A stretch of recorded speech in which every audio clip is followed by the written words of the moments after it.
All right, so this video will be a little bit different. You know, I'm gonna just cut to the chase. A lot of people have been asking about updates on my Turbo YZ build because you guys have seen that I've been posting a lot of stuff about my 5,000 horsepower Hemi build that I'm doing. So I got a lot of projects rolling right now. And no, I have not forgot about the Honda Grom Ducati swap. That is in motion right now, and I will have an update video on it soon.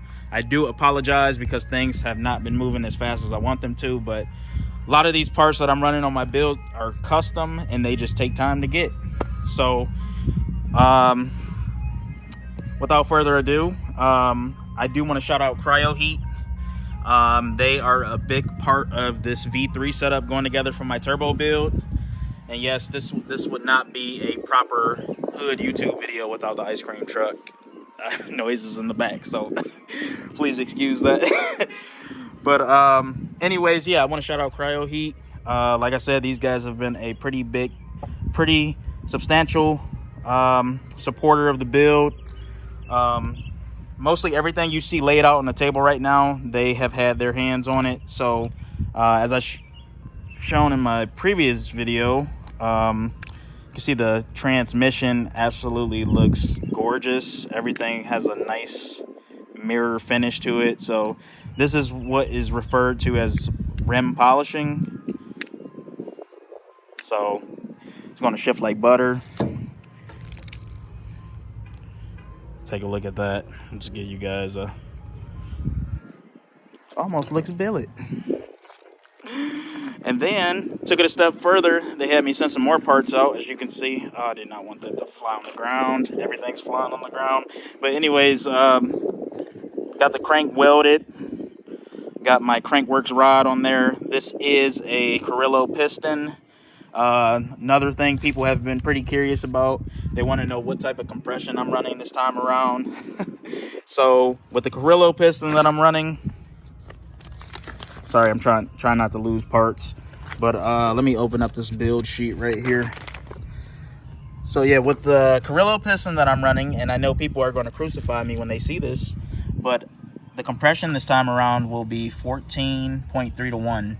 So the one thing I will say is that might slightly lower from what is specified on the sheet right here. And the reason I say that is because this time around, I'm actually going to be experimenting with methanol. So M5 in particular.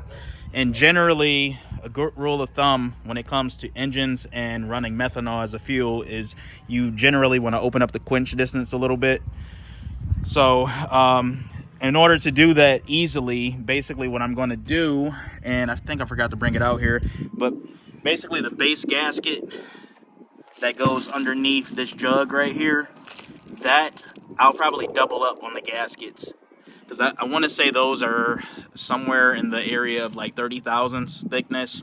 So I'm just going to double up, and that should give me an adequate increase in quench distance, because at a certain point, when you really start pushing this methanol fuel to the limits, or when you end up in a situation where you're running a lot of methanol fuel, you'll basically get to the point to where liquid fuel will essentially be in the cylinder. And yes, it can hydrolock the engine, you know, if it's enough of it in there. So opening up the quench. Another thing I want to show you guys, Cryo Heat, when they did the heat treatment on, or I'm sorry, the vapor blasting and cryo forging treatment on these parts, they took it upon themselves to put this really cool laser etching in the head. So it looks really good. And one thing that I do think, this is a small thing right here, but for some reason I really love this color matched because they vapor blasted the head too, so now everything matches. But I'm not sure if the camera is picking it up, but like it's almost like, I don't even really want to call it a raw aluminum finish. It almost looks it's like it's popping. That's the best way I could really explain it. So but really happy with how all this stuff turned out. Another person I want to give a shout out to in regards to the build is Racer's Edge. So they are taking care of a lot of things on the cylinder head for me. So you can see I got some new guides in there. I got their port job. Let me see if I can get a little close up of that. It looks absolutely amazing. I hope it's really picking this up. Oh yeah, okay, now you can see it. Port job is absolutely amazing.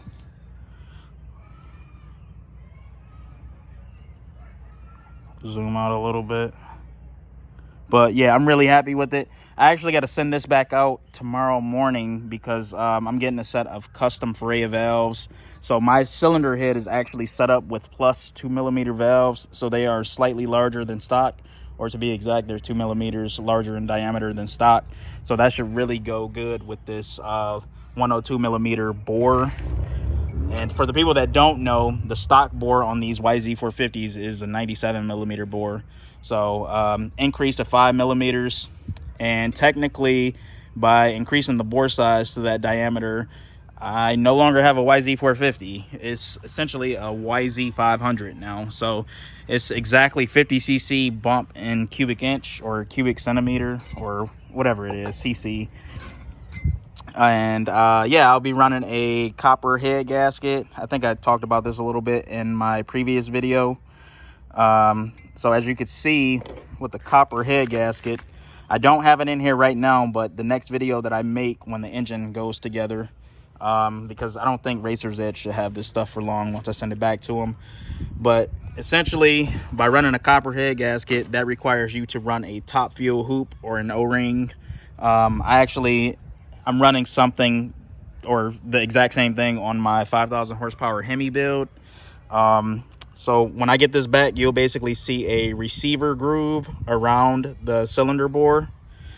And then in the cylinder head, this will basically have a stainless O-ring pressed into it, and it'll sit slightly proud. So when you install it with that copper head gasket between the two, as you torque the head down, it'll push that copper gasket down into the groove, and that's pretty much like the ultimate head sealing. So you really don't have problems with head sealing once you go to, once you go that method. Yeah, it should work out pretty good. And let's see what else. So for the most part, just as a build recap, because I know some people are new to this build, and just to reference power numbers from my last setup, which I used the same Garrett turbo, as you can see right there. Get a shot from the back. So on 16 pounds of boost, this bike put down 105 to the tire. The crazy part about that is I never really got the setup to its full potential, and more so ignition timing. So I ran a pretty safe tune, I guess you could say. But yeah, I never really dialed in ignition timing or really made it as efficient as it could have, more so as efficient as it could have been. Sorry, I'm stumbling over my words a little bit. I'm a little camera shy, but yeah, so I do want to say, like, before I took it apart last year, before the engine came apart, I was running it at 24 psi, and unfortunately I did not get a dyno pull at running it at that boost level. And the only way I could really give you a power number based off that boost number is by back calculating it through fuel flow rate.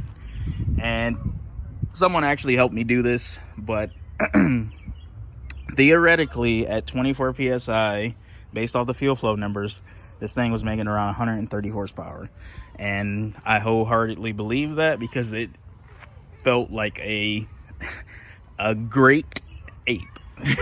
Sorry, I gotta choose my words carefully because I don't want to get demonetized on here. But yeah, so I mean, you could take that with a grain of salt. I know it made 105, as you guys saw in my previous dyno video, so it's no cap in my rep on that one. But yeah, based off fuel flow numbers, it's saying that it was making around 130-ish horsepower.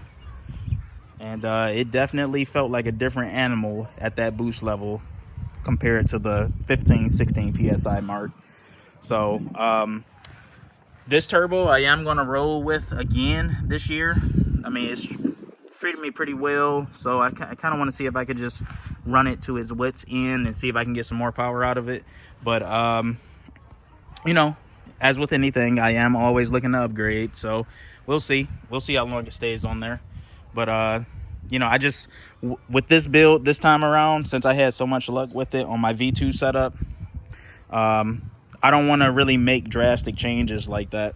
So really the only change that I'm making to the setup is increase in displacement, 50 cc, and then the compression is going to be slightly higher, because on the previous setup I ran 13.8 to 1, and that was using pump E85. And I guess another major difference is I'll be playing around with the M1 or M5 methanol this time around. I might have to change the fuel pump depending on you know, when I actually go take a look at the fuel flow numbers again, because it's been a while, because methanol definitely requires a stout fuel system. It needs quite a bit more of fuel in order to make power with it, or in order to support the power. But I mean, it is what it is. That's just a part of the game, especially when you start playing with that stuff. But yeah, that's pretty much the gist of it. The cases I should have back maybe by the end of the week. So, you know, everything will not be halted once I send this head back. I can assemble the bottom end, and I probably will record when I do that. So yeah, I should have some more content out by the end of the week for you guys. Once I get the cases back, I could throw pretty much the whole bottom end together. So definitely stay out on the lookout for that. And if you haven't, please go subscribe to my YouTube, or I'm sorry, please subscribe to the YouTube. Please comment, like, subscribe. It's definitely well appreciated, and it definitely helps me out. So once again, it's well appreciated. And if you haven't already, go check out the TikTok, go check out my Instagram. Just click the description. I'll leave the link to everything in there. And then also, for the people that really support me, I will have merch dropping soon. So I finally finalized my merch design. So I'll put it at the end of the video so you can take a look at it. But I think the shirts, you know, I think they came out pretty good. So yeah, those will be ready soon. But definitely leave a comment. Let me know what you think as far as the build is going, and then as well as the merch. So I do want to thank you guys, and definitely look out. By the end of the week, I'll have another video out for you guys. Peace.